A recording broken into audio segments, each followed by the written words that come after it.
Welcome back, viewers. Today what we're going to do, I'm going to show you how to whip this rope, and then the next thing we're going to do is to at some point show you how we can splice the rope should this rope burst, or due to the tension that's placed on the rope, if it's too much, how we can actually get the rope to join to do further work within the field. So my first activity has to do with whipping of the rope, and what we will do, just about 6 inches from the area where we like to whip, we'll place the horizontal here, place the horizontal, and from this we'll come down with a vertical. Here you can see the vertical, and after this we will make 8 complete turns in the rope. So let me go slowly. I'm going to go through 1 turn, just for the purpose of having the rope in its right area. Then I'm going to go through the 2nd turn in this whipping process, because I do not actually want the tip of the rope to move too much, because it's going to cause some difficulty. Now if you look, you see you have the horizontal, and we'll continue now to make the 8 turns. 3, 4, 5, 6, 7, 8 turns. At this stage we will take the other end of the extremity of the rope and we place it in the opposite direction. Let's say like this. From here, what we will do, we will take this side of the rope and we will now wrap this rope, leaving a space between. And you see just now what exactly will be happening. So this is our first wrap, our second wrap, third wrap, fourth, fifth, sixth, seventh.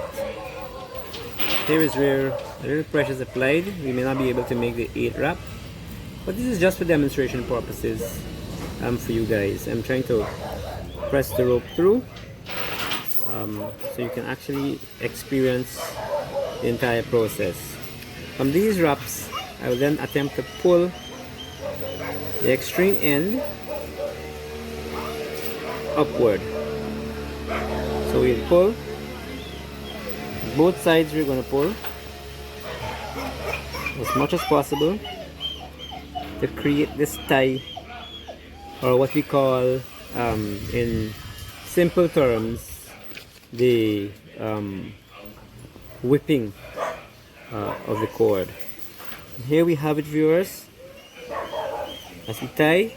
And now what I'm going to do, I'm going to use the scissors and just chip off the extra edge so it wouldn't cause too much of a problem, this side and this side. And here it is. We have a perfectly whipped cord where the end can no longer be allowed to unravel. Now, as I said earlier, should the instance arise where a rope actually snap under pressure, how do we continue working in the fields, bearing in mind that we have to use the rope at some point in time? Now what I'm going to show you, I'm going to demonstrate, is how we would splice this rope in an effort to actually get the rope to work at some point. Here I'm going to open roughly about 8 strands or so, and here I'm going to allow the rope to accommodate the splicing. What I'm going to do, I'm going to put the middle strand straight through the other rope. because I'm hoping to create a bind that's going to make this rope workable. Alright, this is the bind. From this bind, what I have to do now is to find a way to fix this other rope through the other strand that has not been used. Here we go. So we've accounted exactly for 2 strands from one angle. Now what I have to do is to turn it around to see which strand has not been used, and I'm now going to push this rope through that strand. I'll put this strand through the other strand to make it work. But if you observe, there's a little kinking here. This shouldn't be. So I'd have to remove this strand from here, even though it is the intention of doing it that way, and I would have to come back and use the strand I didn't want to use in the first instance, like this strand here, and push it through to form the tie.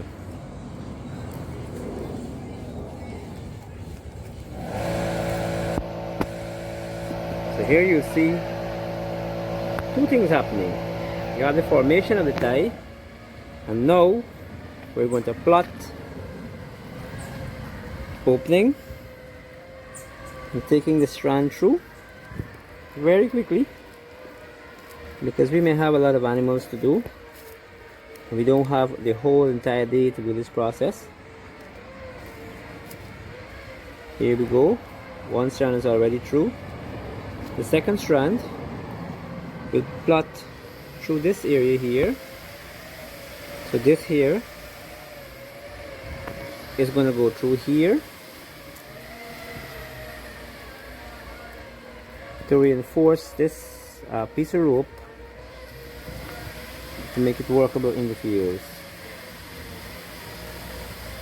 Here it is.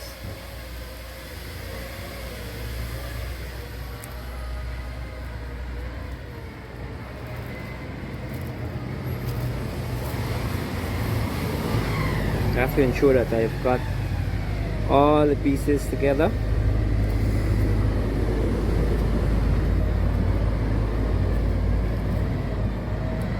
And now there is just one little problem that we must fix. This strand. Now this strand, remember the end, the rope must be able to function. So this particular strand, we have to find a way between this plot, that's between here. We're going to send this rope, this particular strand, through to reinforce this rope to its best. And now we can all pull together this rope to create the strand that can work in the field. I'm just testing to ensure that it is workable. Our last step, this is where we're going to do the final tying. If we miss this particular aspect, then this tie will not hold, especially if we deal 1500 pound animal or even greater in the fields.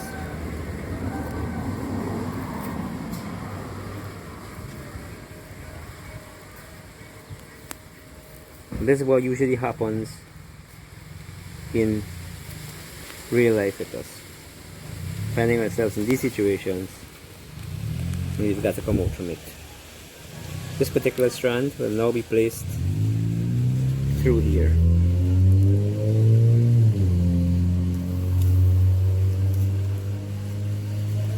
Because we're plaiting it to some extent. And this last piece, as we pull, because the strength of the strand is dependent on what we weave. Here we'll turn around again in the flip, and here is where we're going to put the last strand, and this is going to help us to continue our work in the field.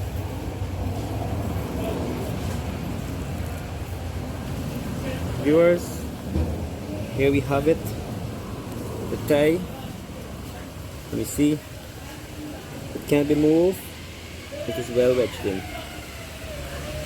Thank you very much for viewing, and I do hope that it is instrumental, that should you encounter these situations while in the ranch, you can be able to at least, should we say, join the ropes together, and then at the same time you can be able to notch the ends to ensure that a rope doesn't loose and fall out on us during a roping activity.